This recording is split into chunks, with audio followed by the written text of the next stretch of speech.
ये साल बेहद ही महत्वपूर्ण है क्योंकि 2024 में ही लोकसभा का चुनाव है, तो वहीं दूसरी ओर 22 जनवरी को प्रभु श्री राम की प्राण प्रतिष्ठा हो रहे हैं, जिसकी तैयारी भव्य तरीके से की जा रही है। वहीं इसको लेकर बिहार में सियासत भी खूब हो रहा है, चाहे वो शिक्षा मंत्री हो या फतेह बहादुर सिंह हो। लगातार जिस तरीके से विवादित तरीके से बयान दे रहे हैं, और चाहे वो जदयू के विधायक गोपाल मंडल हो, लगातार इन लोगों के बयान जो हैं वो मिलते जुलते नजर आ रहे हैं। इसको लेकर लोक जनशक्ति पार्टी रामविलास के राष्ट्रीय अध्यक्ष चिराग पासवान ने सीधे तौर पर निशाना साधा और कहा कि ये साल बड़ा ही महत्वपूर्ण है। लेकिन बिहार के जो मुख्यमंत्री हैं वो कहीं ना कहीं सिर्फ चुनाव में व्यस्त अभी से ही हो गए, और वो उनकी एक ही चिंता सता रही है, वो प्रधानमंत्री कैसे बने, संयोजक कैसे बने, और इसकी चिंता के चक्कर में बिहार को बर्बादी के कगार पर ले जा रहे हैं, चाहे वो बढ़ते अपराध और कानून व्यवस्था को लेकर हो। क्या कुछ कह रहे हैं चिराग पासवान, तमाम बातों को लेकर उन्होंने विस्तार से जानकारियां दी है। और बिहारी होने के नाते जिन उम्मीदों के साथ हम अपने प्रदेश को आगे बढ़ता हुआ देखना चाहते हैं, उन उम्मीदों के कुछ और समीप हम लोग पहुंचे, ये उम्मीद करता हूं, ये अपेक्षा रखता हूं। पर जब ये उम्मीद हम लोग अपने प्रदेश से जोड़कर देखते हैं तो निराशा तब हासिल होती है जब ये महसूस होता है कि हमारे प्रदेश का नेतृत्व सिर्फ और सिर्फ अपनी महत्वाकांक्षाओं को लेकर आगे बढ़ रहा है, ना कि बिहार को आगे लेकर जाने की सोच रखता है। मेरी समझ के परे है, दशकों से क्या मतलब सदियों से देश में चुनाव होते रहे, हमारे प्रदेश में चुनाव होते रहे, पर मैंने कभी ऐसा अनुभव नहीं किया कि किसी राज्य का मुख्यमंत्री चुनाव में इतने व्यस्त हो जाए कि वो अपनी जिम्मेदारियों को निभाना तक भूल जाए। आप पिछले एक साल से लगभग इस बात को नोटिस कीजिएगा कि मेरे मुख्यमंत्री की एक मुख्यमंत्री के तौर पर और एक गृह मंत्री के तौर पर उनकी जो जो जिम्मेदारियां होनी चाहिए, उनसे वो पूरी तरीके से अपना पल्ला झाड़ चुके। और अगर उनका ध्यान किसी पर केंद्रित है तो सिर्फ और सिर्फ चुनाव को लेकर, अपने गठबंधन को लेकर, अपने पदों को लेकर, कि उनको संयोजक बनाया जाएगा नहीं बनाया जाएगा, वो इंडी अलायंस में रहेंगे कि वो एनडीए अलायंस में आएंगे, सिर्फ इन बातों को लेकर ही चर्चा हुई। और अफसोस ये कि इस दौरान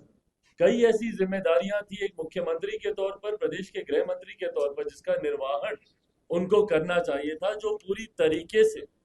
जिसको उन्होंने नकारा। नव वर्ष की शुरुआत के साथ पुनः बिहार में हत्याओं का, अपराध का पुनः ग्राफ चढ़ने लगा, और उस पर पुनः एक बार हमेशा की तरह मेरे मुख्यमंत्री खामोश दिखाई देते। सिर्फ और सिर्फ राजनीति तमाम ऐसे विषयों को लेकर होती है जिस पर चर्चा तक सार्वजनिक तौर पर करना मेरे हिसाब से उचित नहीं है। ये एक ऐसा साल है जो दो कारणों से बहुत ज्यादा महत्वपूर्ण है, जहां यकीनन एक तरफ देश में चुनाव है, ये एक बहुत बड़ा महत्वपूर्ण इस साल में होने वाला एक इवेंट है, और उसी के साथ ये साल एक ऐतिहासिक साल है, क्योंकि इस साल सदियों से लंबित एक सपना, देश की एक बड़ी आबादी का एक सपना इस साल की शुरुआत में पूरा होने जा रहा है। राम भक्तों की लंबे समय से आस्था रही है कि अयोध्या में भव्य राम मंदिर का निर्माण। अफसोस इस बात का रहा कि इस विषय को लेकर दशकों से सिर्फ और सिर्फ इसके ऊपर राजनीति होती रही, जो कि नहीं होनी चाहिए। राम मंदिर को हर चुनाव में सिर्फ मुद्दा बनाया गया, राम मंदिर निर्माण को लेकर तरह तरह की बातें कही गई, पर हकीकत है कि इसको लेकर सांप्रदायिकता तो खूब फैलाई गई,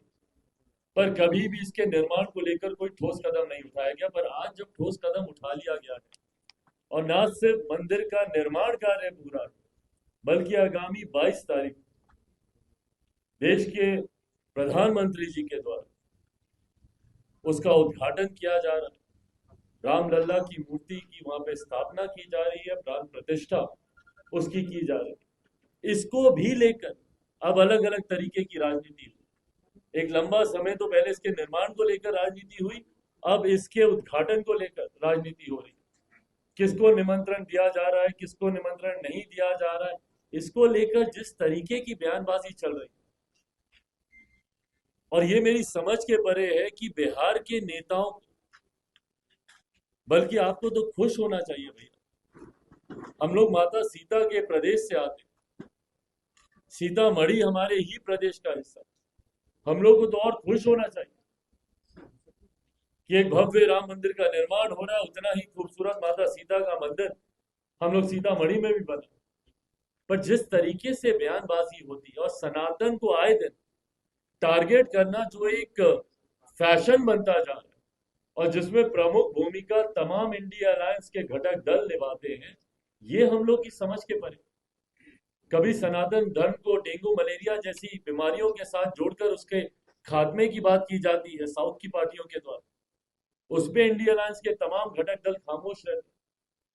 और हद तो तब पार हो जाती है जब बिहार के ही क्षेत्रीय दल के नेता और इनके मंत्री एक के बाद एक विवादित बयान देते हैं। इनके शिक्षा मंत्री, जिनका काम शिक्षा विभाग को बेहतर करना है, वो कुछ समय पहले कहते हैं कि भैया रामचरितमानस नफरत फैलाने वाला ग्रंथ है, इसको जला देना चाहिए। कल वो कहते हैं कि मंदिर गुलामी का रास्ता है, जबकि हकीकत है कि पूर्णता, और मैं सिर्फ हिंदू धर्म की ही बात नहीं कर रहा, मुसलमान हो, सिख हो, ईसाई हो, जैन हो, क्रिश्चियन हो, बुद्धिस्ट हो, कोई भी धर्म, ये सिर्फ और सिर्फ व्यक्तिगत आस्था का विषय, ये मेरे और मेरे भगवान के बीच की बात, ये एक व्यक्ति और उसके आराध्य के बीच की बात। इसमें किसी राजनीतिक दल, किसी राजनेता का इसमें क्या लेना देना भैया? और क्या बिहार के शिक्षा मंत्री और इन नेताओं को, इन महागठबंधन के लोगों ने सिर्फ इस तरीके की बातें कहने के लिए रखा है? क्या असर पड़ेगा आने वाली पीढ़ी पर इसका? देश ने एक लंबा दौर देखा है जहां पे सांप्रदायिकता की आग लगाकर देश को जलाने का भी काम किया गया। तो आपने सुना किस तरीके से, चाहे वो फतेह बहादुर सिंह जो राजद के विधायक हों, चाहे शिक्षा मंत्री जो राजद कोटे से आते हैं प्रोफेसर चंद्रशेखर सिंह, उनके बयान को लेकर भी उन्होंने निशाना साधा। तो वहीं जो है इंडिया गठबंधन में सीट शेयरिंग से लेकर तमाम इन मुद्दों को लेकर जमकर नीतीश कुमार पर हमला किया। ऐसे ही तमाम खबरों के लिए आप बने रहे लाइव इंडिया हर पल के लिए।